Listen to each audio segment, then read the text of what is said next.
semua orang tahu tentang benda ni, terutama pensyarah-pensyarah lah yang terlibat dalam green design dan sebagainya. Cuma sebagai sepintas lalu untuk kita lihat. Okey. So kalau kita lihat ini pun mungkin semua orang tahu tentang building life cycle lah. Maksudnya bermula pada biasanya this will be the total building life cycle dalam any project yang kita perlu tahu. Contohnya bermula pada design, kemudian di construction, kemudian operation, maintenance, renovation and in the further extent tu sampai demolition untuk kita design semula. So dalam apa jua reka bentuk yang dibuat, saya rasa adalah tanggungjawab pada designer contohnya ataupun the project team di peringkat awal adalah bagaimana kita nak mereka bentuk suatu perkara yang kita dapat memberi impact yang baik di segi green design lah, tu yang pertama lah. Walaupun kita tak dapat nak implement ataupun kita mungkin tak dapat nak apply certification from GBI ataupun mana-mana agensi ataupun badan yang mengiktiraf green design itu, tapi sekurang-kurangnya kita ada inisiatif untuk laksanakan. Sebab tu kalau kita lihat, dia bukan hanya terletak pada design itu saja, tapi dia juga pergi pada bagaimana operation and maintenance. So dalam memastikan bagi saya apabila mereka bentuk masjid dan apabila mempunyai masjid sendiri untuk direka dan hingga sekarang berjalan, kita melihat aspek tu lebih jauh dengan mengikut building life cycle ni. Maksudnya daripada design, even ketika operation, bagaimana kita nak pastikan dan juga melibatkan maintenance and kadang-kadang renovation yang buat juga kita dah ambil kira tentang keperluan dari segi green design initiative. Itu maksudnya lah dari segi bagaimana pendekatan building life cycle ni dalam mereka bentuk for any building. So of course now any building akan talk about the SDG 17 Sustainable Development Goals. Kita ada 17 goals to transform our world. So sekurang-kurangnya kita menjadi orang yang terlibat sama, termasuk komuniti masjid, dia juga mereka adalah orang yang contribute pada SDG 17. Jadi perkara ini biasanya saya akan share di kalangan jawatankuasa masjid, kenapa kita perlu adanya satu minda yang berbeza ataupun minda yang berubah lebih ke arah green lah dalam apa jua yang kita lakukan. Jadi mungkin inilah contribution kita kepada dunia dan juga dari segi sebahagian daripadanya kita boleh laksanakanlah insya-Allah. Okey, mungkin kita sentuh sikit tentang passive design sebab itu bila kita lihat dalam mereka bentuk tu, saya rasa passive design tu menjadi kunci utamalah. Passive design measures are key consideration in the design of building of low energy and environmental performance. So sebab tu saya rasa kunci utama dalam kita menentukan sebuah bangunan termasuk masjid, dia menjadikan lebih adanya green initiative sebagainya adalah dari segi passive design. Banyak perkara-perkara yang saya akan sentuh sikit nanti, sebab cuma yang menjadi isu ni ialah the importance of passive design is always underscored by the precedence of active design measures, especially in the green and low energy building. Sebab kita hanya bercakap tentang sistem, kita hanya bercakap tentang teknologi dan sebagainya. Sedangkan kepentingan passive design itu sebenarnya dia adalah lebih sebagai satu permulaan yang awal untuk kita memastikan reka bentuk tu lebih baik, dan apabila digabungkan dengan active design measures, so barulah dia jadi complete green building yang cukup baiklah. Sebab tu dia kata di sini ialah passive design measure is aim of passive design measures is to embed features into a building which are intrinsically green and low energy in nature. So kalau kita buat sedikit perbandingan, yang dalam design features yang kita nak adalah tiga perkara tu. Kita nak ensure the thermal comfort, ensure the good air quality and also provide adequate and comfortable lighting. Kalau dalam active design, kita ambil yang hujung tu dulu. Kalau active design, to ensure thermal comfort, kita kena provide a good air conditioning system. Begitu juga kalau kita nak dapat ensure a good air quality, mungkin kita kena ada mechanical ventilation dan sebagainya, termasuklah lighting, kita kena pakai artificial lighting. Semuanya adalah semua active design contribute to building energy. Whereas when we talking about the passive design, maksudnya the design of the building itu sendiri dengan mengambil kira thermal envelope, mengambil kira tentang natural ventilation, cross ventilation dan sebagainya, even the natural light. So bermakna the passive design ni, dia punya aims adalah lebih to reduce building design energy, but at the same time maximize kita boleh maximize comfort of of the users. Itu antara matlamat je lah. Sebab tu kalau kita lihat traditional Malay house. Kenapa kita melihat ini antara orang kata benda yang kita melihat kenapa dia menjadi cukup sinonim dengan bila kita bercakap tentang passive design pada rumah Melayu. Satu, kalau kita lihat dia antara perkara yang kita melihat pertama dia mempunyai green space yang cukup banyak. Green space yang cukup banyak dalam kawasannya. Dia menggunakan kaedah sama ada cross ventilation ataupun stack effect dan sebagainya. Adanya natural lighting, termasuk dari segi material dan sebagainya. Dia ada herb garden di sekeliling kawasan dan even in certain cases dia juga dari dulu dah ada rainwater harvesting lah pada rumah Melayu. Cuma dia tak ada macam sekarang lah kan, dulu mungkin orang letak tempayan dan sebagainya. But ini adalah perkara-perkara yang sebenarnya kalau kita lihat yang kita boleh adaptasikan sedikit pada reka bentuk, terutamanya pada masjid lah bagi saya. Ia mungkin menjadikan satu perkara itu lebih bermakna lah in the future. So kalau kita lihat the objective passive design, dia lebih kepada ini tiga perkaranya. Dia nak minimize heat gain into the building. Pada mana-mana design, maximize heat gain. Sebab itu yang kita tak nak. Kita tak nak heat gain. Yang kita nak adalah natural light. Sebab tu kita kena how to optimize out the natural daylighting into the building. Dalam masa yang sama kita nak maximize natural ventilation lah. Sama ada mencari cross ventilation, banyak opening dan sebagainya. Ini tiga passive design objektif yang boleh dikenal pastilah dalam mereka bentuk passive design bagi mana-mana projek. So kita tak boleh tinggal juga dengan MS1525 dalam Code of Practice on Energy Efficiency and Use of Renewable Energy for Non-Residential Building. Saya tak ambil semua purpose dia. Purpose dia ada 4 purpose of MS1525. Cuma satu perkara yang saya ambil di sini ialah purpose of MS525 is to encourage the design of new or existing buildings so that they may be constructed, operated and maintained. Maksudnya dia kena balik dengan building life cycle yang saya sentuh tadi. Dia melibatkan design, construction, operation and maintenance in a manner that reduce the use of energy without constraining the building function nor the comfort or productivity of the equipments and with appropriate regards for cost consideration. So dia ada satu perkara yang cukup holistik kalau kita lihat. Dia melibatkan banyak perkara tanpa kita memberi kesan kepada fungsi dan sebagainya, dan yang paling penting adalah dia adalah appropriate regard for the cost consideration. Semua tu berkait rapatlah dalam penentuan. Itu antara MS125 sebagai purpose dia. Kalau kita lihat dia juga meletakkan dalam MS1525 recommendation for good practice. Apa yang good practice kita buat? Satu, maximizing passive solar design. Passive solar design ni bermakna dari segi kita punya site planning building orientation. Uniknya masjid memang menghadap kiblat lah. Itu antara uniknya lah kan. Tapi kalau setengah bangunan tu memang betapa pentingnya passive solar design ni dalam kita reka bentuk lah. Termasuk how we optimizing passive cooling strategies dengan mengadakan cross ventilation dan sebagainya. Optimizing environmental cooling through natural means, perlu banyak greens, perlu banyak pokok for example lah untuk memastikan kita optimize the environmental cooling untuk reduce the heat island effect dan sebagainya. Dan dalam sama-sama macam mana kita maximizing the availability of renewable energy resources, mungkin solar energy dan sebagainya lah, yang mungkin kita boleh introduce walaupun kita tak boleh buat semua. Dalam hukum fiqah, saya bukan ustaz lah, mungkin ustaz ada dalam ni. Dalam hukum fiqah kalau kita tak boleh buat semua, kita jangan tinggal semualah. So itu yang maksud yang saya cuba terapkan dalam reka bentuk masjid yang pernah saya buat. Dari segi perkara yang juga tetap turut merujuk kepada MS125 dan sebagainya. Dan dalam juga requirement for energy efficiency, saya rasa mungkin perkara ini kita tahulah menggunakan efficient lighting system, contohnya seperti menggunakan LED light, termasuk zoning dalam lampu dalam masjid dan sebagainya. Kita tak perlu switch on ke semua lampu serentak kan. So perkara itu juga perlu diambil kira lah.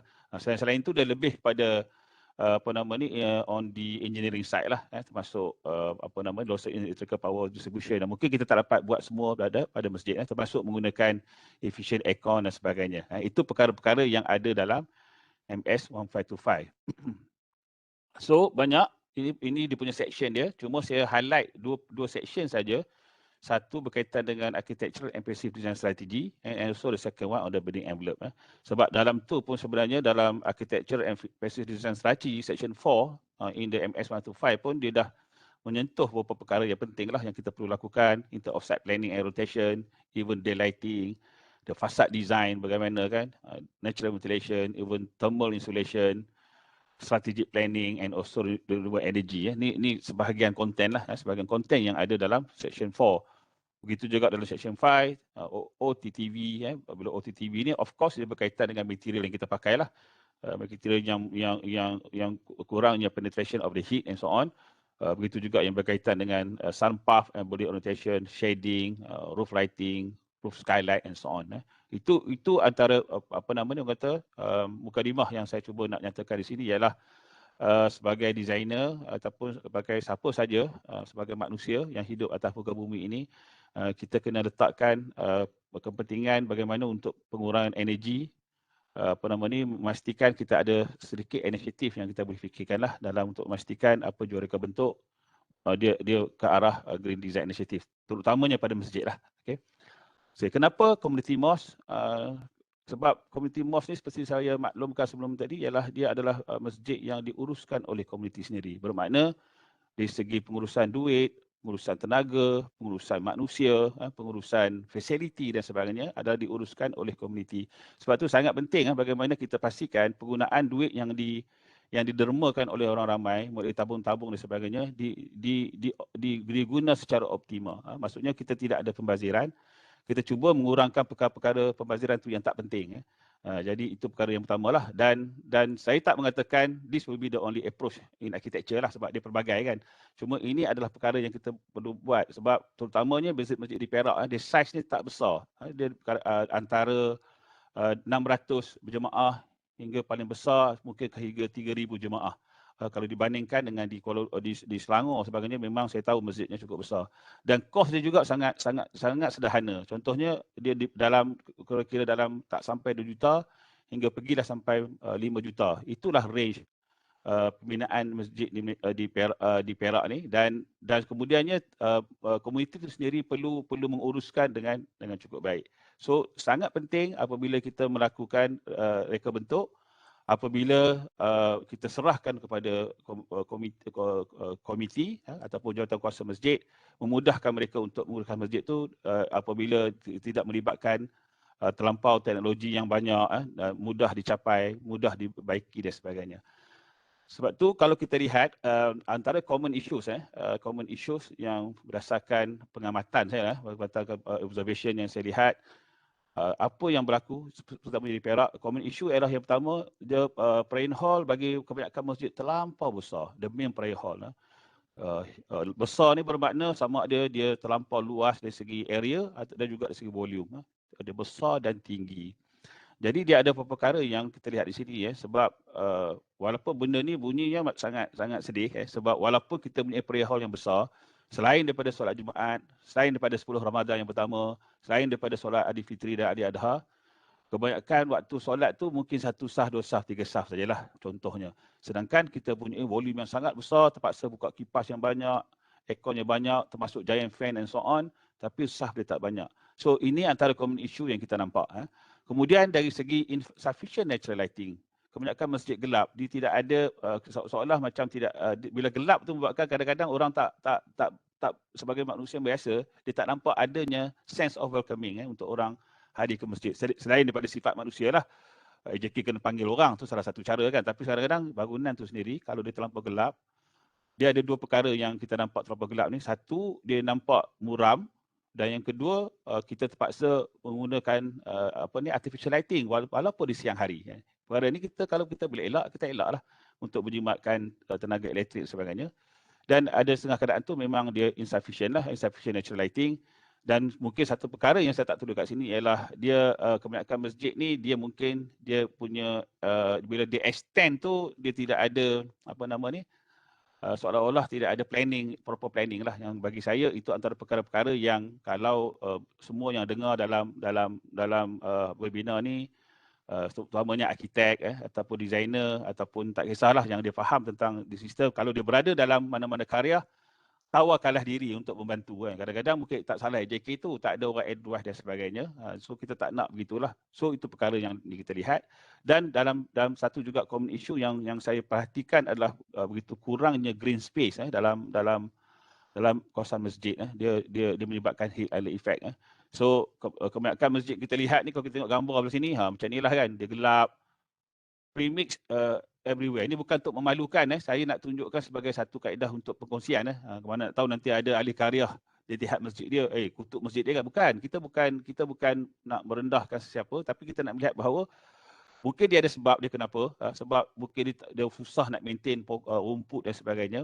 Contoh, jadi dia jadikan kawasan tu penuh dengan premix kan, dan menyebabkan masjid tu kadang-kadang menjadi panas, ataupun kita terpaksa menggunakan aircon sepanjang masa lah, ataupun dan pelbagai, dan dia gelap dan sebagainya. Ini antara perkara-perkara yang saya lihat yang mungkin kita yang sebagai satu perkara yang boleh diatasi melalui reka bentuk awal. Dalam melaksanakan design approach masjid komuniti, ini dari segi umumnya, macam saya nak tekan kat sini, bukan ini saja kaedahnya, dia ada pelbagai kaedah untuk reka bentuk masjid. Bukan saya kata ini mesti kaedah yang terbaik, cuma ini kaedah yang saya guna pakai, yang saya rasa sangat sesuai bagi kawasan masjid yang diuruskan oleh komuniti yang memang income dia tak banyak. Yang pertama yang saya tulis kat sini ialah expandable mosque. Maksudnya kita mesti rancang masjid yang boleh di-expand pada masa akan datang dengan proper lah. Maksudnya mungkin kita tak buat semua, tapi dia punya future expansion tu kita dah bantu pada pihak masjid untuk akan datang. So mulai sistem yang kita buat lah. Saya tak akan sentuh tu in detail lah, cuma sebab saya akan sentuh lebih kepada sustainable mosque nanti. So itu yang pertama. Kemudian must be flexible. Flexible bermakna kita tak perlu provide space yang terlalu banyak, terutamanya space yang bukan digunakan untuk solat. Sebab tu kita boleh gunakan banyak kawasan, tapi dia lebih pada multifunction. Sebab ada, saya tahu setengah masjid dia ada khusus kawasan untuk orang akad nikah, khusus kawasan untuk itu dan ini kan. Yang bagi saya kita terpaksa spend duit, pandangan saya lah kan, mungkin orang tak setuju, tak apa. Kita terpaksa spend duit yang dibuatkan untuk event yang sekali-sekala. Sedangkan event utama di masjid adalah solat 5 waktu dan juga aktiviti ilmu selain daripada aktiviti komuniti. So the space must be flexible enough. So tak perlu masjid yang besar untuk nak cater for all activities yang berbeza, tapi cukuplah kita ada masjid yang boleh cater multi function of activities. Itu maksudnya lah. Dan juga user friendly. User friendly ni antara benda yang sensitif dalam mereka untuk masjid adalah satu, pertama adalah selain daripada orang kurang upaya, orang tua yang banyak datang masjid, of course semua kita tahu kebanyakan orang dah ini yang paling orang kata apa, yang paling kerap ke masjid.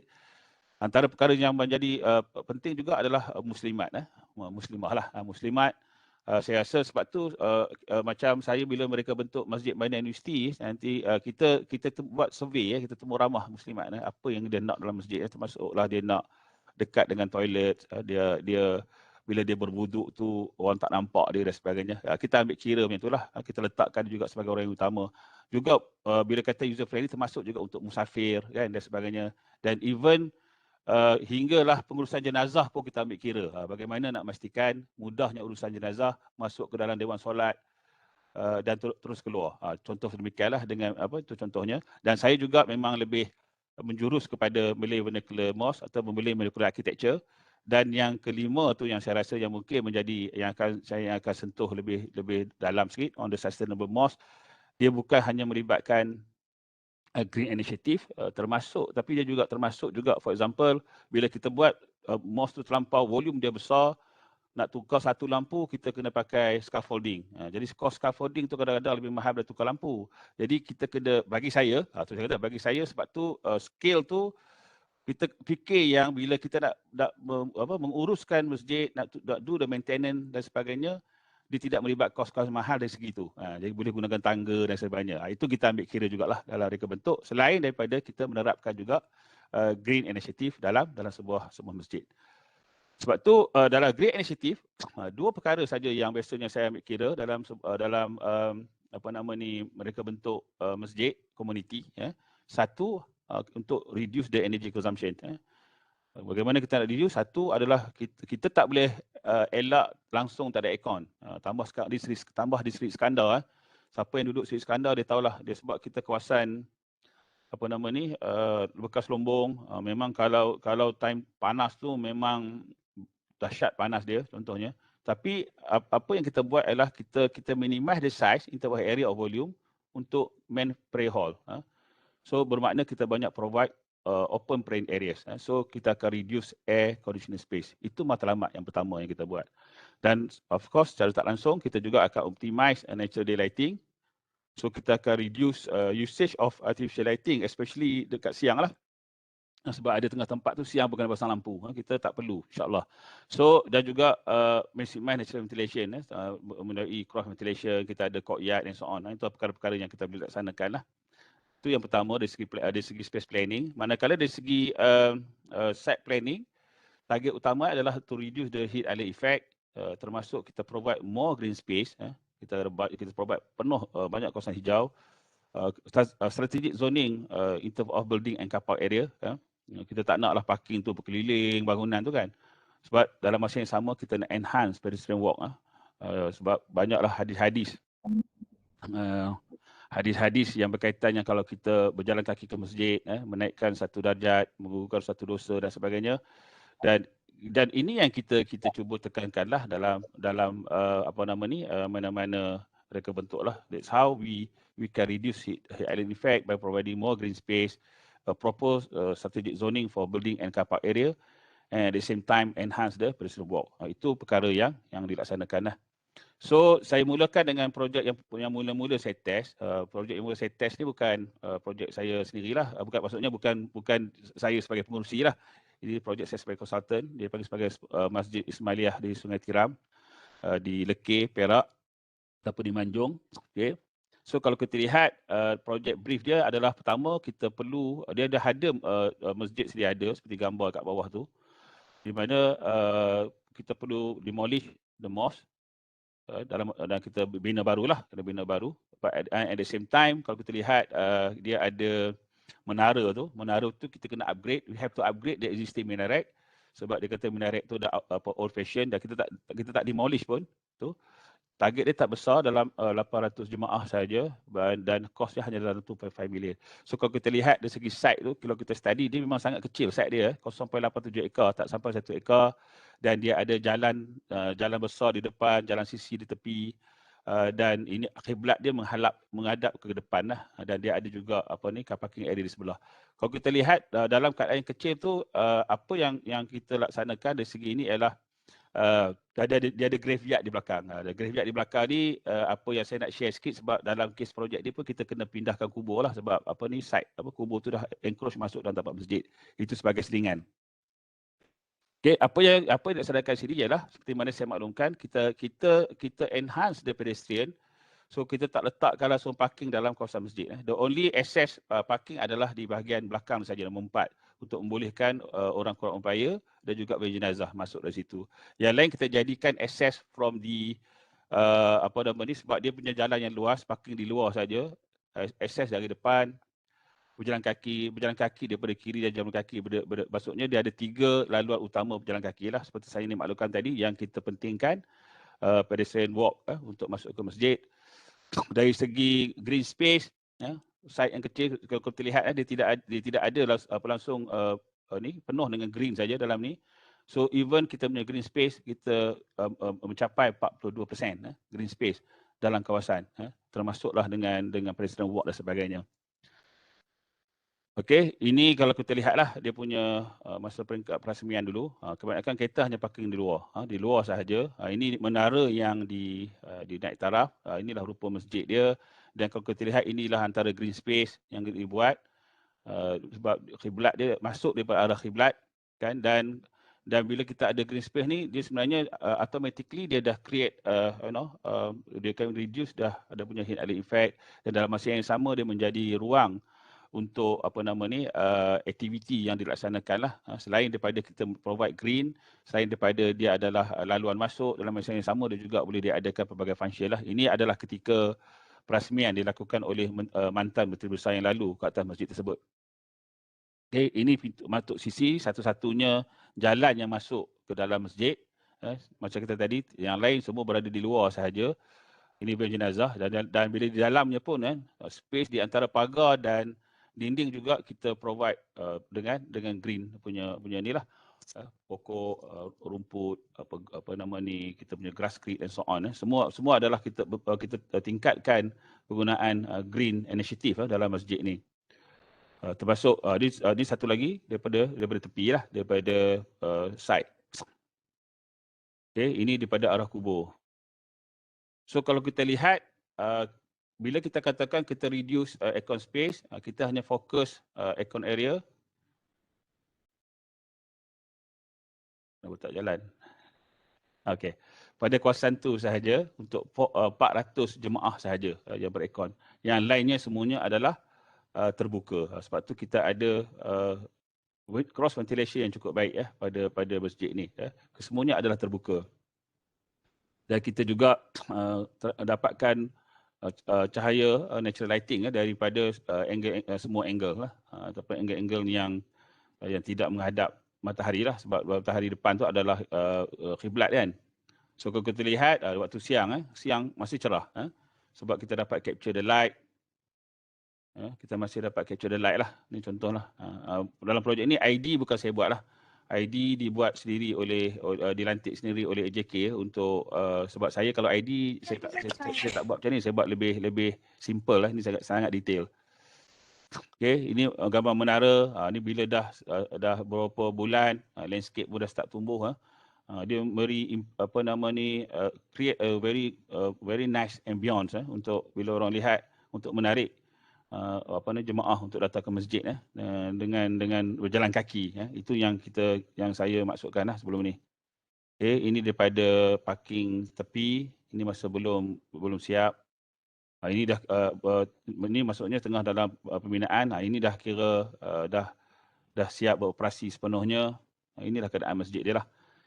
Okey, itu yang pertama lah tentang masjid Sungai Tiram. Apabila Masjid Banyan Universiti, ini amanah yang sangat besar diberi pada saya sebab waktu tu ini adalah masjid yang berada dalam karya saya. Apabila dilantik menjadi pengerusi pembinaan dulu waktu tu. Jadi inilah saya rasa peluang untuk saya try to implement ataupun adapt lebih banyak great initiative lah dalam bangunan lah. Dengan dipersetujui oleh AJK jugalah, kita kena convince juga kan. AJK kalau tak setuju jenuh kat kita. So jadi bila dia dilantik pada tahun 2011, projek ni dah start 2011 untuk didesign, tapi disebabkan duit kita tak ada, kita start kumpul duit dan sebagainya, pada 2016 baru boleh dibina. Jadi itu antara cabaran lah, maksudnya kita start buat tabung, kita mohon peruntukan dan sebagainya, dan alhamdulillah dapat dilaksanakan. Dan selepas dilaksanakan, mereka terus melantik saya jadi pengerusi masjid, dan cabaran tu besar, tapi mungkin yang satu hikmah dia, saya dapat melihat pula dari segi operation dan maintenance tu lah. Seperti building life cycle tadi, kita bercerita tentang design saja, sekarang dah masuk dalam operation and maintenance. Sedangkan masjid tadi saya tak dapat macam tu. Okey, dia terletak dalam kawasan housing scheme, itu tapaknya. Memang dipenuhi dengan kawasan perumahan, kawasan sini. Sekarang ni saya rasa dah dekat 5,000 unit rumah kalau tak salah saya. Seluruh kawasan Masjid Banyan Universiti. Yang kita nampak rizal kerajaan tu sekarang ni menjadi sekolah agama rakyat, sekolah masjid. Manakala tapak Dewan Bandaran tu, tak ada Dewan Bandaran, tapi masjid telah sewa untuk membuat projek fertigasi cili. Yang mungkin saya tak sentuh dalam ni lah. Tapi itu antara inisiatif yang kita buat untuk dipanggil kelangsungan hidup masyarakat melalui koperasi, dan kita buat di situ dan dengan sewa yang cukup murah lah daripada majlis daerah. So, projek brief dia, kita kena buat 1,500 jemaah dengan kos pembinaan lebih kurang dalam 4.5 juta. Itulah tapaknya kita lihat, sekitar 2,5 ekar tapak dia. Dan dari segi prinsipnya memang kita menggunakan approach yang sama, bukan sama lah, maksudnya kita enhance lebih pada pejalan kaki yang warna hijau tu. Dan kita kiblat dia memang kita nampak arah dia, dan untuk laluan kereta kita letak di sebelah. Di sebelah saja untuk in and out. Sedangkan yang lain tu kita lebih pada orang untuk berjalan kaki. Okey, ini dia punya site planning. Kalau kita lihat macam saya kata tadi, di bahagian kapak hanya kita letak on one side. Tujuan dia tadi kita nak jauhkan sikit premix tu daripada bangunan. Macam di sinilah yang kita nampak situ kan. Cuma nombor 8 ni adalah kapak lah. Dan untuk 13-14 ni dia juga pintu masuk vehicular, dan juga masuk pedestrian. Kita ada main exit to the main entrance juga daripada pedestrian yang nombor 14 ni. Kita juga ada another entrance. Ada yang panggil sebagai lady entrance, tapi sebenarnya tak kisah pun. Siapa-siapa boleh masuk, cuma kebanyakan muslimat suka masuk ke sini lah sebab dia akan masuk straight pergi kepada dia punya entrance bangunan ke sebelah sana lah. Kalau kita lihat yang satu tu adalah main prayer hall, dua tu adalah prayer hall untuk muslimat, dan kalau kita lihat tiga tu kebanyakan adalah open plan. Open prayer hall lah, adalah orang panggil sebagai balai lintang sebagainya, dan kita ada evolution lah di beberapa tempat, dan kita ada green area yang cukup luas. Itu dari segi site plan punya layout. Okey, strategi pertama dalam Masjid Bandar Universiti seperti yang saya maklumkan di awal-awal tadi dalam buat reka bentuk adalah yang pertama adalah untuk reduce the island effect.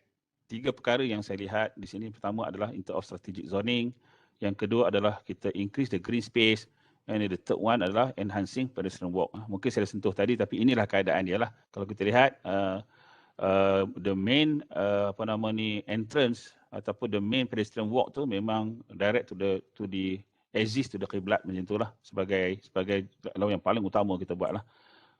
Kita letakkan parking hanya di sebelah kanan. Yang kita nampak di atas tu parking luar, parking di bawah TMB punya reserve. Ini waktu program besar ni saya rasa Ustazah Nur Hafizah Musa datang, sebab tu kita tengok ramai orang datang sampai keluar luar ni parking kan. Dan kita juga ada kalau kita lihat dari segi keperluan, kalau kita cek dengan GBI sekalipun, kita tak boleh over providing parking requirement. Maksudnya yang diperlukan melalui planning 110, kita provide 110 saja. Dan motorcycle hanya perlu 65, kita provide 65 saja. Kita tak over providing. Itu salah satu perkara yang kita nak, how we reduce the carbon emission lah. Dan kita tak nak parking tu everywhere dalam masjid kan. Dan juga yang tak ada requirement dalam planning adalah bicycle park. Tapi kita provide bicycle park yang akan berada di pintu masuk sebelah sini lah, sebab pintu masuk yang dekat dengan blok toilet yang di hujung ni, sebab laluan basikal berada di sini kan. So kita provide juga dalam 5 parking kat situ. So dan juga yang menjadi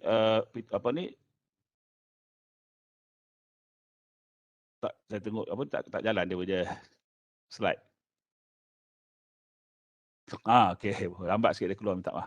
So dari segi green space, kalau kita lihat, kita provide more than 50% adalah kawasan green space dalam bangunan lah.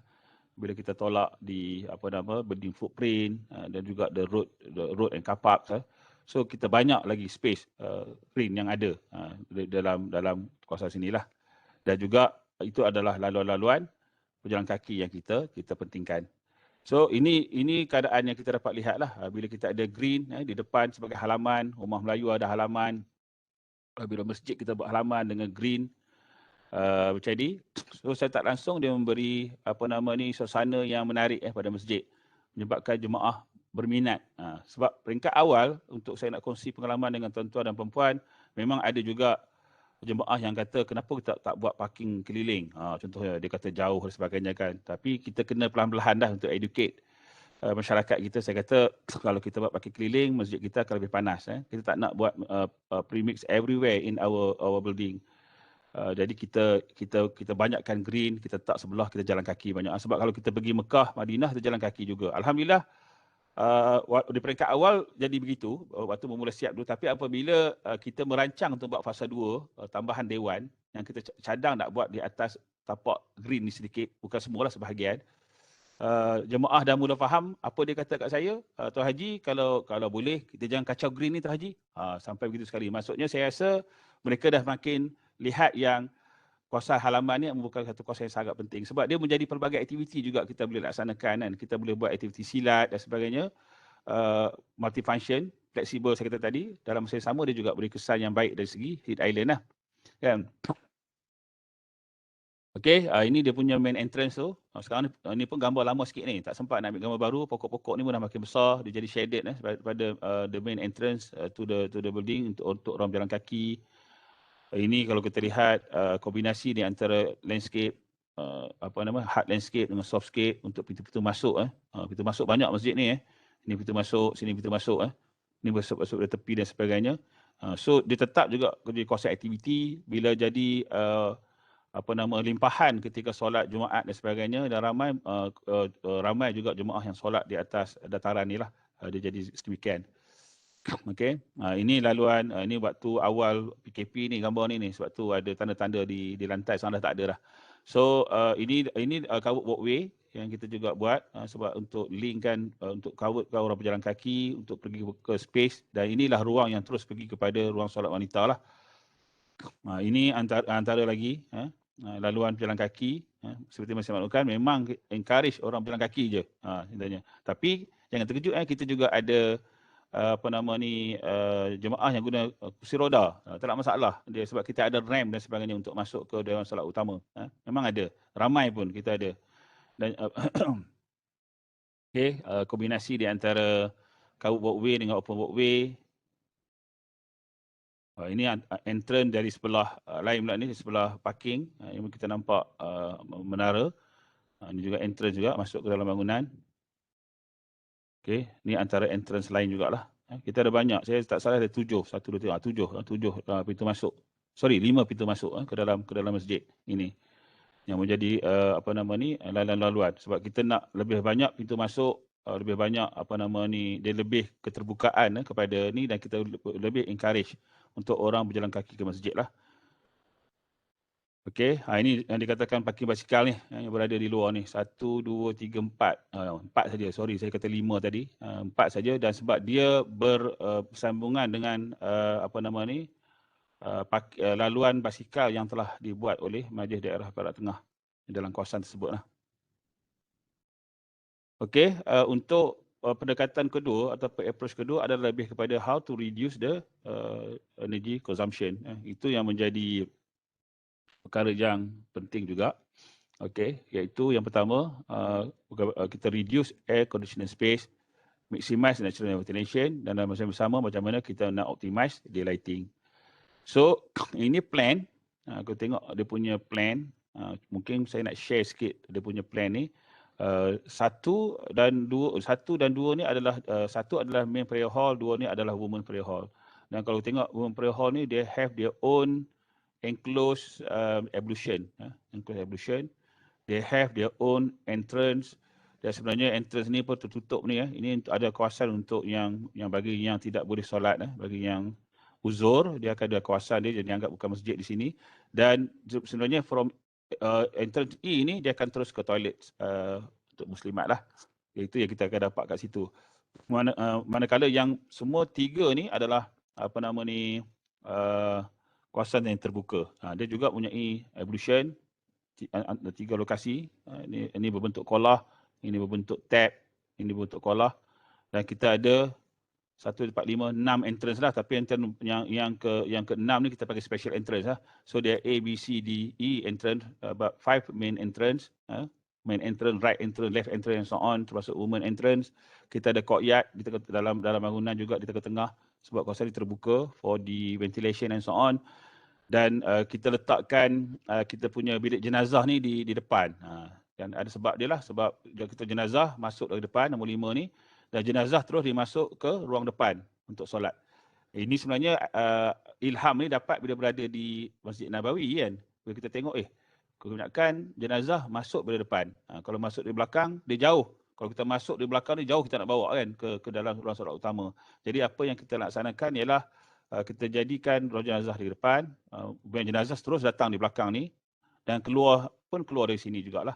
Dan even kawasan sini di luar ni juga adalah kawasan bagi those ahli keluarga, waris-waris yang tidak boleh masuk masjid akibat uzur, dia duduk di kawasan sini. Sebab kita sediakan ada sitting benches dan sebagainya lah di dalam kawasan, di tengah kawasan masjid. Itu dari segi apa yang kita laksanakan lah, dari segi planning. Cuma yang saya nak sentuhkan sini ialah saya nak tunggu slide bergerak sekejap.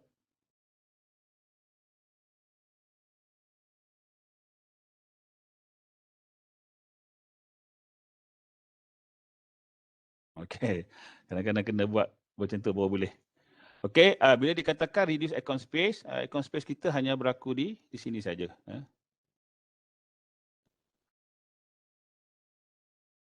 Okey, itu saja yang ber-aircon. dan itu juga yang berekon. Maksudnya hanya untuk lebih kurang 600 jemaah, 450 jemaah untuk muslimin, 150 jemaah untuk muslimat. Yang lain, ini contohlah, ini waktu belum PKP, kalau kita lihat inilah satu-satunya kawasan berekon, kawasan berekon. Dan kalau kita lihat aircon dia berada, ni yang saya katakan ni rendah. Kalau kita nak share sikit kat sini, kita tak ada lampu langsung kat siling. Kita langsung tak pasang lampu kat siling sebab kita nak avoid macam tadilah menggunakan staging untuk membaiki lampu nanti akan datang. Apa yang kita buat adalah kita memasang LED spotlight pada setengah kawasan untuk dia hanya shoot to the ceiling yang putih dan ceiling tu reflect balik dan tetap cerah. Dan kita tak kadang-kadang tak payah buka semua pun sebab dia dah zone. Ini satu zone dia ada dia punya area dia lah dalam tu. Tu contohnya lah. Cuma di sini saya tunjukkan bahawa ini saja kawasan yang berekon untuk muslim muslimin. Ini ketika UAI datang ke MBU pada waktu tu. Ini ketika PKP solat solat Jumaat. So kita boleh nampak dah aircon kita kat situ sajalah. Itu saja kawasan yang berekon, sedangkan yang kita nampak di luar sana tu adalah kawasan yang terbuka. Okey, ini yang sebab hari Jumaat yang kita nampak dalam sliding dalam tu adalah ruang solat wanita lah, tapi ni hari Jumaat digunakan oleh semua muslimin. Itu juga adalah kawasan yang berekon. Dan kita juga dari segi natural ventilation, memang kita provide ventilation dalam cross ventilation dan juga state effect mulai landscape area tu. Okay, sebab kita ada banyak opening. Ini salah satu opening kita lihat. Kita tak ada pintu, just opening like that. Kita tak ada door lift lah. Dan dalam masa yang sama, bila dia kombinasi dengan landscape dalaman, landscape luaran ni, dia mereduskan eye strain kan. Orang nak keluar pun terus nampak hijau. Contohnya gitulah. Itu antara perkara yang kita lihat dah. Sebab kadang-kadang, minta maaf cakap, sebab bila kita buat premix terlampau banyak, kadang-kadang setengah masjid tu, kita nak keluar pintu penuh motor kat depan kan. Kita nak keluar, kita kena mengelak motosikal. Itu pengalaman saya lah. So yang tu yang kita nak avoid. Untuk menjadikan masyarakat tu lebih menyayangi bangunan ataupun masjid ni dengan lebih baik lah. So mengurangkan eye strain. Dia frame the view yang ada kat luar tu lah. Tu maksudnya lah. Okay, ni ada entrance, kita ada ramp ni. Pun sama juga, ada banyak opening dan kita juga boleh nampak landscape kat luar tu. Kan? Ini ramp yang untuk berjalan kaki lah. Ramp bukan sekat di sini, kita ada beberapa lokasi ramp dalam bangunan. Okay, ni salah satu lagi opening. Okay, untuk to create natural ventilation dalam bangunan. Okay, termasuk kita ada courtyard ni lah. Courtyard ni bukan saja dia untuk tujuan lighting and ventilation, dalam masa yang sama juga jadi tempat mainan kanak-kanak. Ketika kanak-kanak boleh datang masjid, tapi bermula 1 April, kanak-kanak bawah 12 dah boleh datang balik. Memang ramai ni, terutama bulan Ramadan, dia menjadi tempat mereka bermain lah. Ataupun ketika adanya kuliah dan sebagainya, ini dipanggil sebagai children friendly space lah. Dan untuk dia lebih selamat sebab dia bermain di dalam kawasan masjid, boleh diperhatikan oleh ibu bapa dan jemaah yang lain. Bukan berada di luar kawasan masjid lah. Terutamanya ketika waktu kuliah maghrib dan sebagainya. Okay.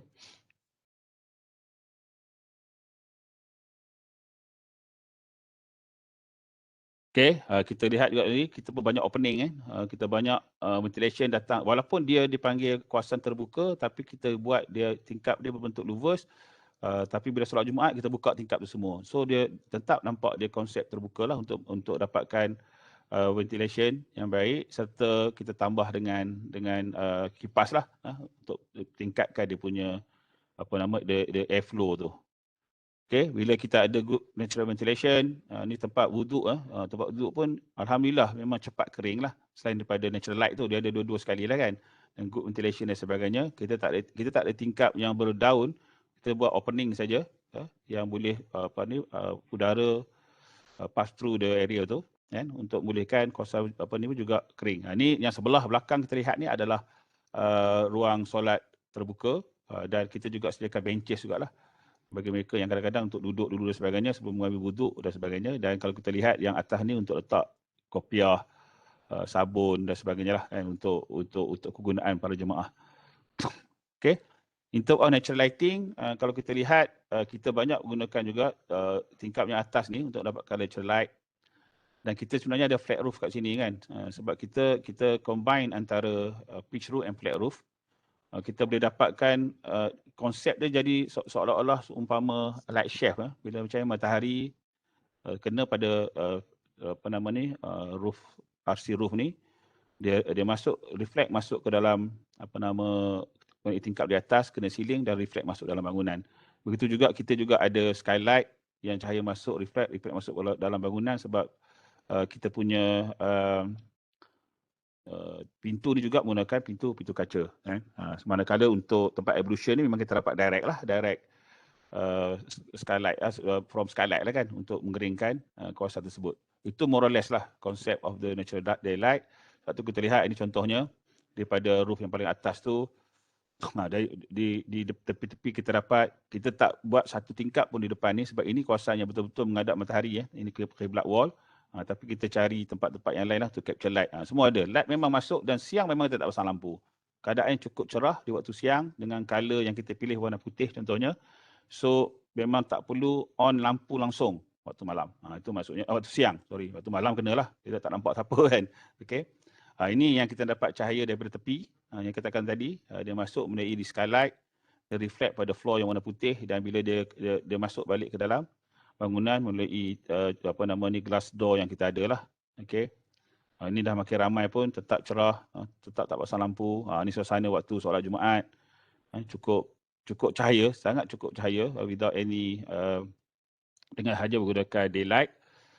Okay, daripada pintu masuk pun, sebab di pintu masuk pun kita ada courtyard dan sebagainya, open, so cahaya pun cukup banyak untuk masuk ke dalam ni. Ini kalau ada meja ni maksudnya ketika PKP lah ni. Sekarang ni meja ni pun kita nak ubah lah, dah tak perlu kan.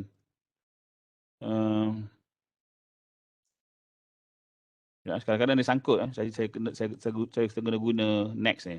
Ini ketika hari raya, sebelum PKP pun samalah nak tunjukkan inilah cukupnya cahaya dalam bangunan. Ini solat ketika PKP lah, berjarak. Pun sama cahaya cukup banyak dalam bangunan. Okey, dalam masa yang sama dengan adanya lighting ni, satu bila kita gunakan natural light ni, satu perkara yang baik, yang menarik sebagai arkitek lah, dia create the beauty of the shadow and light and shadow kan. So bila dia ada reflection pada lantai dan sebagainya kan, dia create a very beautiful space lah dengan elemen-elemen yang kita pakai. Sebab ini adalah roof skylight yang ada, sebab kita tak nak kawasan tu terlampau gelap yang pertama, dan skylight ni sebab dia flat roof juga sebenarnya untuk letak semua kita punya outdoor unit lah, aircon kan, dan mudah juga untuk buat maintenance, naik atas bumbung, dah ada flat roof dan sebagainya untuk nak ni, dan masa yang sama kita sorok tak nampak kan, tak nampak dia punya outdoor unit lah dalam bangunan. Okey, ni kawasan yang tepi tu cukup cahaya. Ini antara ruang solat dengan ruang wuduk di dalam, disebabkan kita ada skylight dan kita ada opening kat sini. So sama juga dia boleh reflect masuk dalam kawasan dan dia create light and shadow lah, beautiful light and shadow dalam kawasan ruang solat terbuka dalam kawasan masjid tersebut. Okey, ini ruang wuduk, mungkin gambar yang sama tadi tapi sebab nak tunjukkan pentingnya cahaya. Ini ruang wuduk yang ada kolah. Waktu ni kita keringkan kolah disebabkan waktu PKP tak dibenarkan menggunakan kolah kan waktu PKP. Tapi sekarang dah dipenuhkan balik lah mulai subuh tadi. Tapi tetap kita hanya ada opening sajalah dengan opening tanpa ada window lift and door lift untuk pastikan cahaya dan ventilation sentiasa mudah untuk masuk dalam spaces. Okey, ini kawasan courtyard dan kawasan ruang solat luar juga. Okey, tadi bila kita sentuh tentang design, tapi ada dalam masa yang sama juga green initiative program perlu dilaksanakan untuk memastikan satu dari segi operation dan sebagainya lah untuk pemahaman. So antara perkara yang kita pernah laksanakan di Masjid Bandar Universiti adalah dia ada 4 perkara yang saya rasa yang sangat bermanfaat bagi memastikan masyarakat tahu, sebab pengguna kita di masjid bukan hanya setakat pengurusi imam saja, dia juga melibatkan jemaah. Jadi perlu jemaah faham tentang apa kepentingan Green Initiative. So ada 4 perkara yang kita pernah perkenalkan. Satu dia panggil Green Neighborhood Program. Masa tu kita bekerjasama dengan majlis daerah tempatan kat sini Dan kita juga melancarkan solar project bersama-sama dengan UiTM. Kita ada satu dipanggil pilot project, kemudian dia dah dikembangkan kepada perkara lain. Kita ada rainwater harvesting walaupun kecil, tapi dia berkaitan rapat juga untuk kita punya urban farming lah. Itu 4 perkara yang kita lihat untuk memastikan bagaimana operation sebuah masjid tersebut untuk menjadikan jemaah kita menyintai kehijauan lah, untuk memudahkan kita melaksanakan apa jua inisiatif yang berkaitan dengan green program.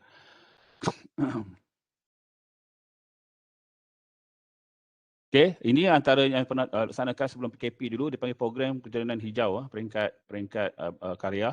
Kita laksanakan 1 day program yang cukup ni. Contohnya kita ada karya Green Walk, 10,000 langkah yang diketuai oleh doktor pada UiTM Perak juga, Dr. Kamit. Kita ada karya Green Ride, masa tu memang orang suka berbasikal. Kita ada taklimat sisa kompos, kita ada taklimat fertigasi dan sebagainya. Sebab ini sebenarnya bertujuan untuk memperkenalkan masyarakat. Contohnya kita panggil Green Talk. Kita panggil Green Talk at MBU, di mana jemaah didedahkan dari segi fertigasi, untuk minat terhadap penanam sayur, punya fertigasi dan sebagainya, dilaksanakan di dalam masjid. Ini dikatakan menjadikan space tu lebih multifunction lah. Kita ini training, kita buat training on fertigation, kita buat DIY sendiri di peringkat awal lah, untuk kita punya ini dalam masjid. Sebab kalau kita lihat dalam Green Building Index, urban farming juga salah satu kaedah yang boleh kita score point sebenarnya kan. So ini kita start lah, kita start untuk menjadikan masyarakat berminat dengan benda tu. Training of composting, menjadikan sisa-sisa ni untuk dikompos menjadi baja, juga dilaksanakan di masjid pada waktu itu. Dan ini antara projek awal dibuatlah bersama dengan Dr. Azfahani. Dia dipanggil sebagai Community Charging Hub. Kita cuma pasang, tujuan utama di sini adalah dipasang pada 2 wakaf yang ada. Tujuannya adalah untuk membolehkan musafir yang dapat datang ke masjid, siapa sahaja datang masjid, dia boleh charge dia punya handphone di wakaf ini. Itu tujuannya lah. Itu contohnya lah, kita lihat boleh charge handphone di wakaf. Projek kita usaha sama dengan UiTM Canguan Perak yang dikutai oleh Dr. Azfahani. Dan akhirnya disebabkan kesedaran tu tinggi tentang tu, walaupun kita tak buat lagi PV panel yang besar, tapi sebenarnya di dalam kawasan Masjid Madinah Universiti, keseluruhan kompon light dia adalah menggunakan kompon solar light. Ini perkara yang saya rasa bagaimana kita boleh educate masyarakat betapa pentingnya dari segi teknologi hijau ni dia kena diadaptasi dalam masjid. Walaupun kita nampak benda tu nampak kecil, tapi dia lebih signifikan. Kita mungkin tak mampu lagi nak gunakan solar PV panel yang besar tu, nak tak atas bumbung sebab kos dia lebih mahal. Tapi in the future memang kita plan for that. Tapi kita start introduce, dan alhamdulillah pemasangan kompon solar light ni pun disponsor oleh hamba Allah. Sebab dia suka tengok inisiatif yang selalu dibuat oleh masjid, jadi dia sponsor untuk buat compound light. So kita sekarang ni di Bandar U memang compound light dan ni memang adalah solar light sepenuhnya dan menjimatkan tenaga lah. Sebelum tu kita memang peringkat awal pun saya tak buat compound light dalam masjid. Saya take out dalam kontrak, sebab saya tahu dia melibatkan kabel and so on, tapi nanti sebab memang plan di future memang masjid cadang nak buat solar light dalam masjid kan. Tapi alhamdulillah dalam kita kumpul duit ada hamba Allah sponsor, dan kita pun mempunyai AJK sendiri. Ni AJK saya kat bawah ni, dia memang orang yang sangat bekerja kuat, dan bayangkan benda ni dibuat dan dipasang secara percuma pada masyarakat. Jadi itu antara kelebihan-kelebihan kita dapatlah apabila AJK sendiri pun faham kehendak matlamat yang kita nak laksanakan pada masjid, dan benda tu lebih mudah dilaksanakan. Alhamdulillah. Okey, ini kita punya rainwater harvesting yang kecil. Walaupun kecil yang kita buat benda ni, tapi dia banyak membantu untuk kita punya projek urban farming lah. Kita buat 2 saja. Kita sebenarnya air di masjid kami ni sangat murah, RM100 saja untuk 2 bulan. Dan jadi untuk nak buat rainwater harvesting yang proper, ROI dia tak berbaloi lah. Tapi kita buat ni lebih kepada untuk general washing, untuk basuh lantai, dan yang paling penting untuk irrigation sajalah. Kita ada 2 tangki kat situ. Okay. Kemudian kita masa mula-mula juga ini inisiatif jawatankuasa dan pegawai masjid, mereka melaksanakan MBU Herb Garden, Taman Herba MBU. dalam masa selain daripada penggunaan untuk tujuan memasak kenduri dan sebagainya, ahli karya boleh ambil dan sebagainya, tapi dia juga adalah, kalau kita lihat ada tagging-tagging tu kan, inisiatif untuk memperkenalkan herba kepada generasi muda. Jadi tujuannya generasi muda datang tengok herba, dia terus datang masjid untuk solat. Itu matlamat adalah untuk meremajakan masjid, menarik orang ramai ke masjid lah. So itu yang dilaksanakan dan kita masih ada taman herba ni lagi lah, yang berdekatan dengan pintu muslimat. Sehinggalah kita di atas, mungkin ini pun rezeki lah, kita rezeki. Mungkin Jabatan Pertanian melihat inisiatif yang kita buat untuk kejalanan hijau sebelum tu dan dia merasakan ini satu benda yang sangat ni, dia menawarkan 2 set ni kepada Masjid Bandar Universiti untuk dipanggil MBU Urban Community Farming, dan dah terlaksana projek ni dan bermula pada 2 sekarang kita ada 6 set. 2 diberi oleh Jabatan Pertanian, 3 diberi oleh Menteri Besar dan akhirnya kita beri 1 sendiri, dan memang sekarang ni kita jadikan jualan rendah daripada harga pasaran. Kenapa penting? Kerana kita mengurangkan travelling masyarakat untuk membeli sayur. Diorang datang masjid. 1, dia kurangkan dari segi membebaskan karbon, 1. Dan dalam masa yang sama juga, dia datang masjid. Itu yang penting, dan duit tu insya-Allah terus disalurkan kepada masjid juga.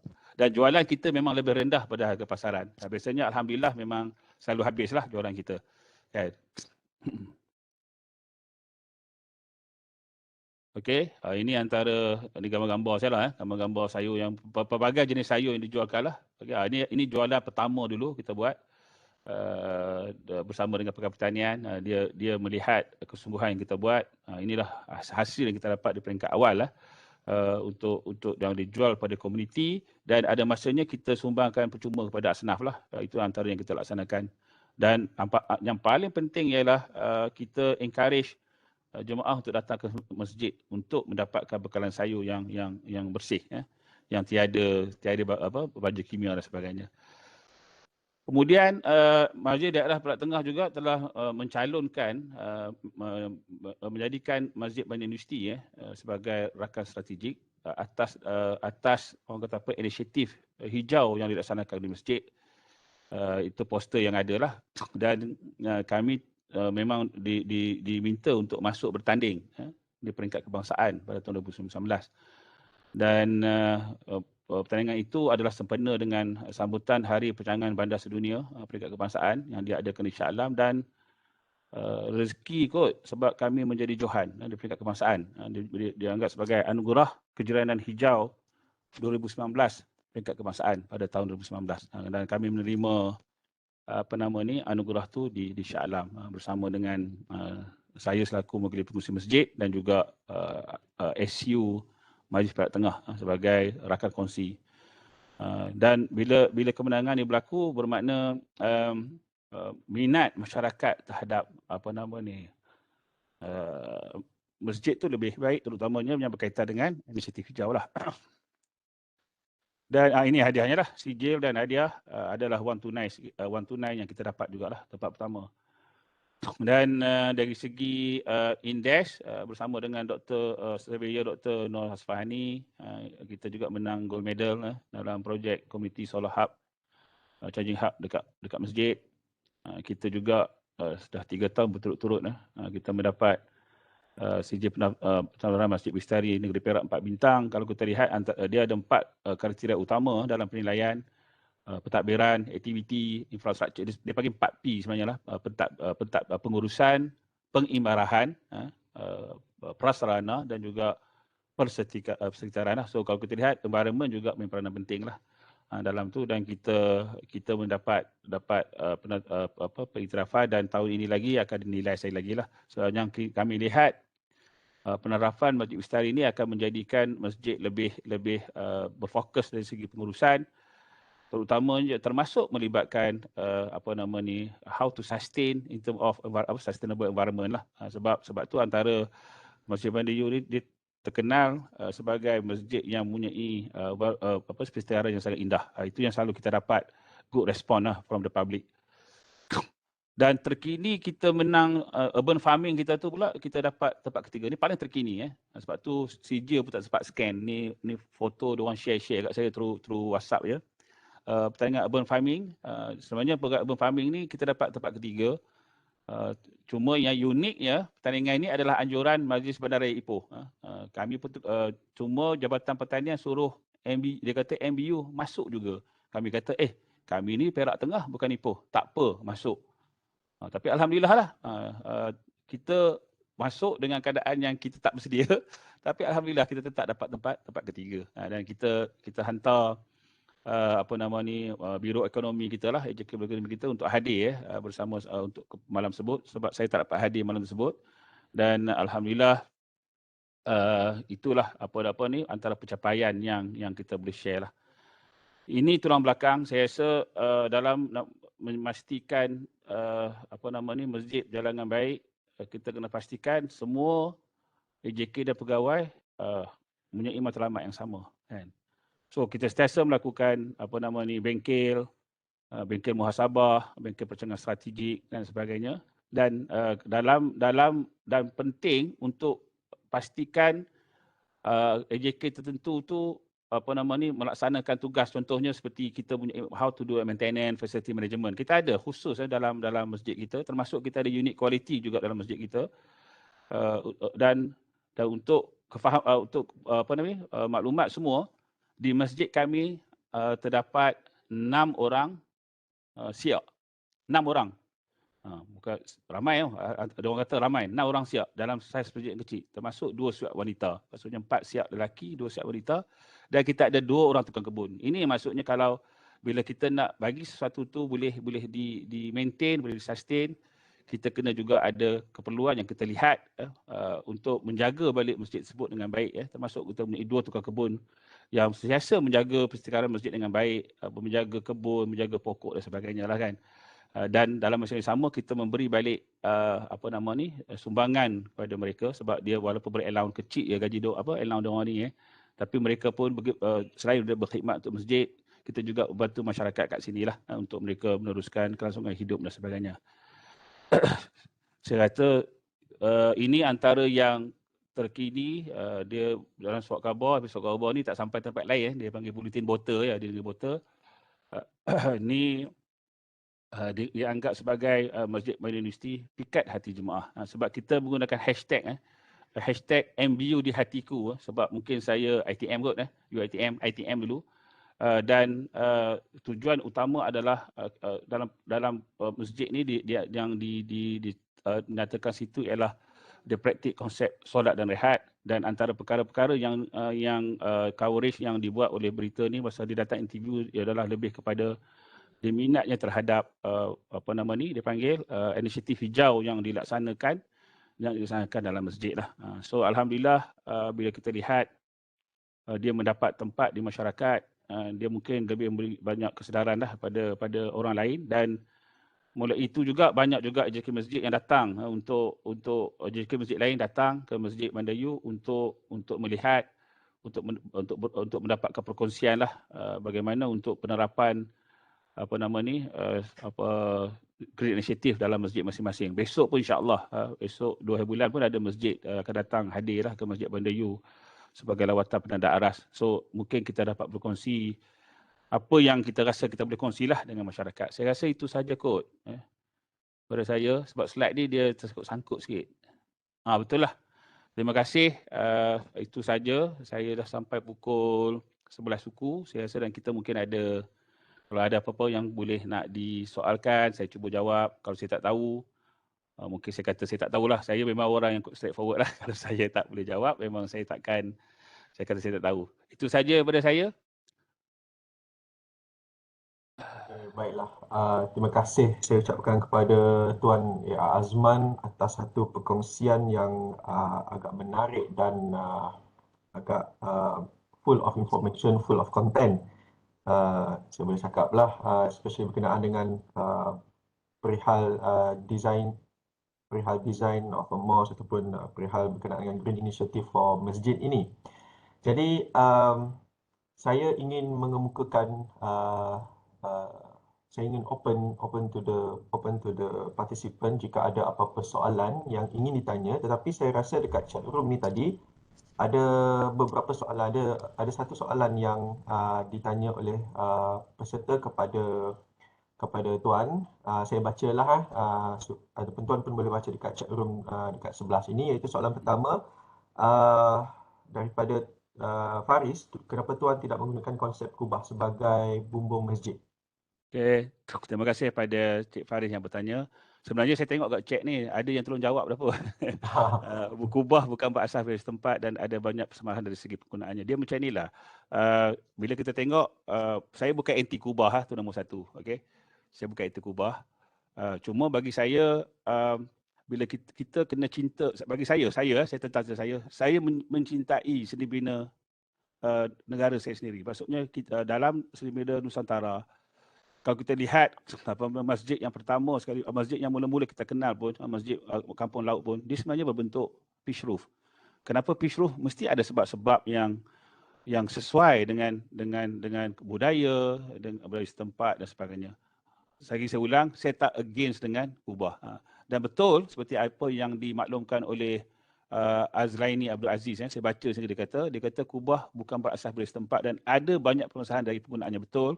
Kalau kubah tu tak direka bentuk dari segi design dan juga dari construction yang betul, kubah mendatangkan banyak masalah dari segi kebocoran. Saya tak nak sebut masjid-masjid mana yang bocor, tapi tuan-tuan boleh pergi, sebab saya tak nak nanti orang kata kita buat perbandingan kan. Tapi tuan-tuan boleh pergi mana banyak masjid termasuk negeri Perak, kita akan nampak kesan kubah tu punya seni bina yang cukup indah di dalamannya, tapi apabila berlakunya kebocoran tu, dia tak baiki. Ada satu masjid tu bila hujannya penuh dengan baldi dalam tu. Sebab mungkin dari segi cara dia nak tackle detail tu tak betul dan sebagainya kan. Sebab negara kita ni lebih kepada hujan yang cukup lebat kan. So memang penggunaan, sebab tu dalam projek yang saya buat tu saya menggunakan clay tiles, dia bukan concrete tiles. Sebab tu dia dah jadi ada elemen penyejuk dalam bangunan. Saya tekan sekali lagi, saya tidak menggunakan saya tak against kubah, cuma saya kata saya lebih suka dengan pitch roof sebab saya mencintai seni bina kita sendiri yang lebih kepada pitch roof dan sebagainya. Okey, baiklah, terima kasih. Ada satu soalan daripada WhatsApp saya. Ada seorang peserta bertanya. Ada panjang sikitlah, Tuan. Okay. Saya ada satu soalan untuk speaker. The design for mosque in complying to equality, comfort and lighting memang excellent. Cuma saya nak tanya how the architect can contribute in supporting government initiative in mainstreaming circular economy, macam contoh e-waste handling, waste dari masjid dan juga community waste through recycling and reuse, which maintain initiative in circular economy and also can be income to the mosque. Okay, thank you for the question. Saya rasa sebenarnya kan apa yang ditanya oleh peserta tadi, sebenarnya kalau kita lihat memang masjid, saya tak rujuk pada Masjid Bandayu, memang hasrat kalau di Perak ni hasrat Jaib, memang dia melihat recycling adalah satu benda yang boleh kita boleh diadaptasi di masjid lah. So mungkin dalam hal itu, cuma saya rasa kadang-kadang sebab nak menguruskan masjid ni, dia berdasarkan pada sukarela tu nombor satu. Bila sukarela tu, kita kena macam mana kita nak cari mereka yang betul-betul berminat untuk nak buat. Sebagai arkitek, kalau kita nak design untuk bangunan luar, memang kita boleh provide so many things. Kalau berdasarkan nak buat recycling area dan sebagainya, itu mungkin salah satu approach lah. Tapi saya rasa dari segi design tu satu hal, tapi yang lebih penting adalah bagaimana dari segi operation kan. Dari segi operation ni dalam masjid tu, kalau tidak ada mereka yang boleh melihat recycling ni untuk nak uruskan, dia akan mungkin jadi satu benda yang gagal lah. Sebab kalau kita lihat ada juga dalam setengah keadaan tu even kita tengok recycle punya bin pun kadang-kadang orang bubuh macam-macam. Tu contohlah. Cuma kalau bagi saya, bila kita dalam green building design ni, kalau kita ambil design, recycling ni bukan hanya tertumpu pada recycle tu. Dia besar. Mungkin tuan-tuan yang pernah attend GBI punya courses, dia termasuk how we recycle during the construction, how we use recycled material also is part of the recycle. We are using recycled content material also is part of the contribution to the how to reduce waste dalam bangunan. Itu antara benda yang saya boleh saya tak tahu sama ada jawab atau tidak, tapi itulah maksud saya. Okay. Terima kasih. Ada lagi satu soalan ni daripada Prof. Khairuddin. Dekat chat box, tuan boleh baca sama sekali lah. Dia bagi tahu congratulations Azman. He was wondering that if the works ataupun your works could be written in a structured form for use as a guideline. InsyaAllah mungkin antara benda yang mungkin saya akan cuba secara perlahan lah insyaAllah apa ni Prof atas cadangan. Kalau saya akan cuba, saya tengah perlahan pun untuk buat kan sikit-sikit tentang benda ni, dan kalau saya dapat laksanakan sama ada jadi guideline dan sebagainya ataupun menjadi kalau tak guideline pun mungkin framework ataupun rujukan lah. Sebenarnya itu perkara yang dalam perancangan lah, insyaAllah saya akan cuba untuk laksanakan lah benda tu. Okey, ada lagi ni. Ada lagi saya dah baca kat tu. Ni daripada Tata Aisyah. Usually green initiative or green building memerlukan high initial cost, saving hanya boleh dilihat lewat di kemudian hari.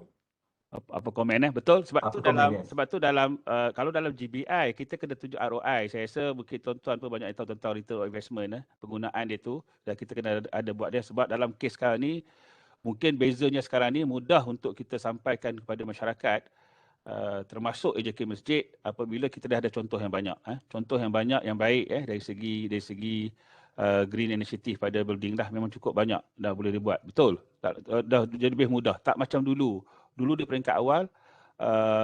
Saya nak kata high initial cost juga tak, saya boleh cakap lah, dia tak terlampau high. Dia normally in between 3 to 5 and 7% saja daripada tak sampai 10% pun tambahan daripada original cost. Sebab satu exercise yang saya pernah buat ketika saya ambil saya punya professional GBI sebelum ni, daripada projek tu 225 juta, kita hanya perlu sekitar dalam 12 juta saja untuk greenkan dia. So we talking about what? 4%? 5, tak sampai 5 pun saya rasa, tak sampai 10 pun lah kan. So cuma kadang-kadang mungkin orang dah rasa macam buat green ni dia mahal. Tak. Tapi sebenarnya itu satu yang pertama lah. Yang kedua, disebabkan kita banyak reference sekarang. Even masjid pun dah banyak. Masjid Haji Fi Sabilillah is platinum mosque di Malaysia. Itu design yang sangat hebat tu kan. Dia gunakan rainwater harvesting sepenuhnya untuk tujuan berwuduk dan sebagainya. So bila contoh tu dah ada, dia lebih mudah untuk buat. Sebab apabila researcher daripada akademia dah mula membuat research, so sebenarnya kita gunakan research yang sama untuk present untuk kepada masyarakat untuk difahamlah. So setakat ni penerimaan dia cukup baik, alhamdulillah. Setakat ni saya rasa kalau dia mudah untuk kita nak convince the end user apabila banyaknya dah bangunan-bangunan hijau dah cukup banyak. Okey, terima kasih. Boleh lagi tuan? Boleh. Tak ada masalah. Okey. Saya tengok banyak soalan tu, saya okey je. Tuan Haji Muhammad Fazli Arifin, bagaimana pandangan tuan jika menggunakan pokok tiruan di dalam konsep hijau di dalam ruang dalam masjid? Okey, dia macam inilah. Kalau pokok tiruan, dia green yang is a fake green lah kita panggil kan. Sebab tu dalam Masjid Bandar U kita tak guna pokok tiruan. Kita gunakan is a real pokok lah. Sebab tu pentingnya adanya ventilation dan sebagainya. Dan kalau sebab dalam AJK saya pun AJK kecil kita ada landscape architect dalam kita punya team. So dia pun dah advise kita yang ada pokok yang memang sesuai duduk di dalam. So bagi saya kalau pokok tiruan ni dia mungkin tak green as per se, sebab bila kita kata green ni pokok mengeluarkan oksigen kan, kita need each other kan. Kita mengeluarkan carbon dioxide. So itu yang kita nak kan, dia punya tu. Tapi kalau yang artificial ni dia tak keluarkan oksigen, tapi dari segi nampak tu kita nampak dia hijau lah kot. Itulah maksudnya. Itu pandangan saya lah, tapi tetap terbuka. Kalau kadang-kadang katakanlah masjid yang baru takkan nak roboh dinding nak buat ni kan. Contohnya kan nak tanam pokok. So mungkin kalau kita lihat yang kita gunakan artificial trees tu boleh boleh createkan the suasana tu lebih reduce the ice strain contohnya kan. So why not? Dia tak ada benda yang boleh dan tak boleh. Itu maksud saya lah. Okay. Ada lagi tu saya tengok tu ada unsur water tadi saya perasan tadi. Daripada Tuan Faris, soalan berkenaan dengan penggunaan unsur air ataupun water features boleh mengurangkan heat island effect Betul, di dalam bangunan. betul. Salah satunya itu pun saya setuju. Gunakan air pun boleh menggunakan, sebab kalau kita lihat dari segi among the environmental factors dalam green design, selain daripada pokok dan greens, ada juga ada water bodies lah. So memang sangat, saya tahu, saya pernah sampai juga masjid di Songkla ni memang ada air, memang cukup okey. Cuma balik pada satu benda lah, kita perlu ada penjagaan yang baik lah, penjagaan yang baik. Nak elaknya peribatkan apa nama ni, dia panggil apa, jentik-jentik dan sebagainya kan. So dia sebenarnya bergantung kepada bila kita nak buat sesuatu, saya kata tadi, bergantung sama ada kita bagaimana kita nak maintain. Sebab ini masjid komuniti. Saya ulang baliklah, bila masjid komuniti ni dijaga secara sukarela oleh komuniti dan sebagainya, dan AJK dengan pegawai masjid dan sebagainya. So ke depan tu macam mana? Saya ambil contoh mudah lah. Ketika mula-mula kita nak buat masjid ni, walaupun tempat aircon tu kecil, timbul idea sebab kita nampak kita nak buat gunakan VRF lah. Maksudnya aircon yang gunakan bersistem kan, bersistem kan lebih baik daripada kita ingat macam kita tengok bila kita guna apa nama ni, split unit ni is normal lah, nampak biasalah, outdoor unit, indoor unit kan. Dan saya pun terpengaruh dari peringkat awal. Tapi apabila AJK saya seorang, sebab dia memang tahu dalam aircon, soalan dia mudah tanya saya, Haji, nanti bila aircon ni siap, besok nak maintain, siapa nak maintain Haji? Bila siapa nak maintain tu, terus saya terfikir, siapa nak maintain? Sebab kami duduk di Sri Iskandar, bukan kita duduk di Kuala Lumpur kan, ataupun duduk di Penang kan. Even di Ipoh pun dia ada, tapi jauh dan tak ramai yang ada kepakaran untuk do the maintenance. Sedangkan antara perkara yang kita fikir dulu adalah we do our own maintenance ni, kita buat sendiri. Jadi dengan ada, bila split system, ramai orang boleh maintain, termasuk AJK saya lah. Jadi walaupun kita lihat penggunaan satu sistem tu nampak canggih dan kita rasa ini best kita nak pakai, tapi macam saya kata tadi, dia berdiri life cycle ni, dia bukan hanya melibatkan design, dia juga melibatkan operation and maintenance. So how to maintain, dan nak maintain tu kita kan. Jadi biasanya itu saya nasihat juga pada kebanyakan AJK lah. Dia memang akan nampak, kalau kita nak buat macam ni, saya kata boleh, tapi macam mana kita nak maintain. Saya suruh fikir pasal maintenance juga in the future. Tak mau nanti bila bangunan dah siap, rosak, kita tinggal tak buat apa-apa kan, because kita satu tak ada kepakaran, ataupun grup yang pakar tu jauh, tak ada orang nak bagi advice, dan lain kalau masjid tu masjid yang dikelola oleh kerajaan negeri, dia lebih mudah lah, sebab maintenance tu dia ada maintenance team dia sendiri kan, from DJKR and so on. Tapi tak berlaku dalam ni lah, dalam komuniti. Sebab tu air cukup menarik, saya tahu memang cukup menarik. Okey, baiklah. Seterusnya soalan daripada Encik Ahmad Aizat. Soalan berkenaan dengan salah satu unsur kelestarian adalah keselesaan penghuni dari segi akustik. Boleh Tuan kongsikan macam mana MBU mengambil kira faktor akustik dalam reka bentuk masjid ini? Soalan ini datang daripada ex-student saya. Saya kenal Ahmad Aizat Ramli ni. Okey, terima kasih Aizat kerana masih ingat saya. Okey, saya rasa dalam sebab masjid saya ni kecil, dia punya akustik tu bukanlah satu isu yang sangat besar pun. Tapi kalau masjid tu besar, cukup besar, contohnya kalau masjid Putra dan sebagainya, memang akustik tu memang peranan besar. Okey, sebab tu dalam masjid di Masjid Bandayu ni, memang bila kita kata apa, dari segi faktor akustik tu bukanlah tak diletakkan sebagai faktor nombor satu. Ataupun dalam kata lain, tidak ada elemen akustik pun kita buat dalam design, sebab ruang dia kecil. Yang lain tu kita guna PA system dari dulu untuk memastikan dalam ni. Tapi kalau reka bentuk masjid yang besar, yes, kita kena ambil kira banyak, termasuk reka bentuk bumbung. Sebab tu kalau kita lihat balik pada soalan dom tadi, kan, dom yang atas tu tadi, kalau kita lihat dom asalnya direka bentuk untuk pastikan akustik tu. Sebab tu dia tak berada di tengah-tengah. Biasanya dia berada di tempat imam atau tempat Bilal melaungkan azan, untuk bolehkan apabila dia melaungkan azan, akustik dia punya suara tu melantun ke atas dan dia disebarkan di dalam kawasan tu. Itu maksudnya lah. Jadi itu kadang-kadang orang pakai dom. Contohnya lah kan. Tapi kalau dalam masjid yang kecil macam Aizat ini memang tak ada. Kita tak meletak pun akustik sebagai perkara yang penting lah dalam reka bentuk. Okey. Tu Doktor, kita dekan kita tanya soalan ni. Tuan Dekan, Big Boss nak tanya soalan dah.